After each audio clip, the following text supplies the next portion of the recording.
Pronouns in 2 minutes. A pronoun is defined as a word or phrase that may be substituted for a noun or noun phrase, which once replaced, is known as the pronoun's antecedent. Pronouns can do everything that nouns can do. A pronoun can act as a subject, direct object, indirect object, object of the preposition, and more. Without pronouns, we'd have to keep on repeating nouns, and that would make our speech and writing repetitive, not to mention cumbersome. Most pronouns are very short words. Examples: he, she, they, it, we, who pronouns are usually used to replace nouns, however they can also stand in for certain adverbs, adjectives, and other pronouns.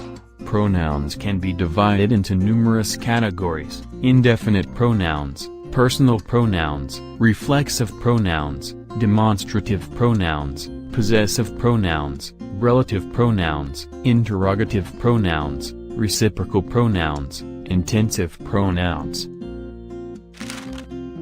Do you have your own examples to share on pronouns?